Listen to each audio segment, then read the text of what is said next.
Hey, what's up? DJ here. This is going to be a quick video on my recommended graphic settings for Clancy's The Division 2. Lately, I have been getting a lot of FPS drop in this game, and when I started talking to other people on Discord and Reddit for a solution, I quickly figured out that it was not just me who was facing those FPS drops, but all the people I talked to who are currently playing the game. Although it won't hurt much for players with high-end systems, players like me who are on low-end systems are definitely going to feel the optimization issues of this game. I also searched on YouTube for some updated settings guide, but I didn't like any of those because I either had to make a big compromise on FPS or the game was not looking good at all. That's when I decided to test the in-game settings and figure out a balance between good visuals and FPS that I was happy with. I hope you liked the video. Let's get started.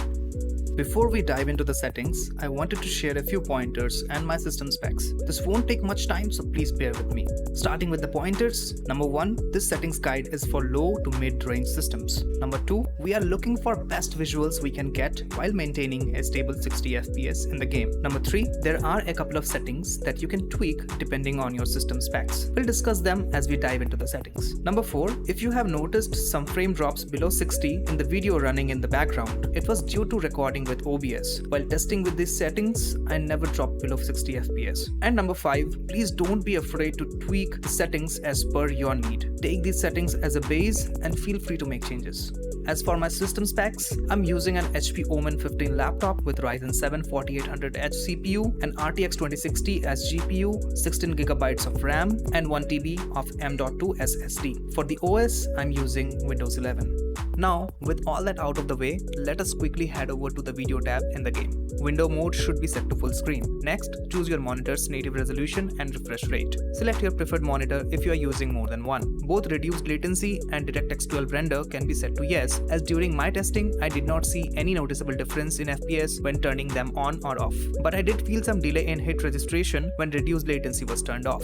HDR is your personal preference. You can either turn it on or off if you have HDR supported monitor. Keep in mind that turning HDR on will introduce some input lag in the game, but since this is not a competitive FPS, you can get away with keeping HDR on. Moving on to the graphics tab, here are the settings. Feel free to pause the video whenever you need to. Brightness and contrast are your personal preference. Turn VSync off unless you have a G-Sync enabled monitor. If you are on a low-end system like me, I'll advise you to keep the frame rate limit off. Here's the reason why. In my case, I have a monitor of 144Hz refresh rate, and with the current optimization of the game, I will never hit that mark on my current system. So there's no point in limiting my FPS on the system. Next, keeping shadow quality to medium helps in getting decent shadows without taking a big hit on your FPS. If you are using a lower spec system than mine and struggling to hit 60 FPS, you can try putting particle detail, volumetric fog, and ambient occlusion on low. In my testing, the biggest hog for FPS was extra streaming distance. No matter what value I was trying to set it, I was constantly getting drop of 20 to 25 FPS. So I'll recommend anyone who's on a low or a medium range PC to keep extra streaming distance on 0. In case you have a beefier PC than mine, I guess you can get away with keeping vegetation quality and terrain quality on high. Please don't put the projected texture resolution on 128. The textures look really bad when I tried that, so I would not recommend that to anyone.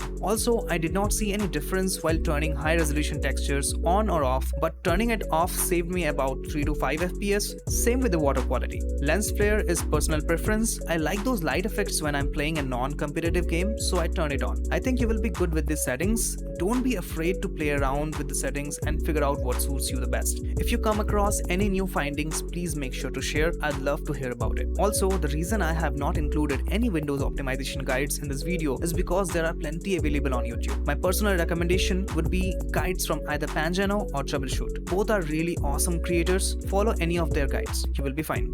That's it for today. Thank you so much for tuning in with me. If you find this video useful, then please drop a like and let me know in the comments how much FPS you're getting after trying these settings or if you're making any changes to them. Also, please check out other contents from my channel, and if you find them entertaining, then please consider subscribing and don't forget to turn on notifications. I'd love to have you as a part of this channel. Till next time, take care, stay blessed, and peace.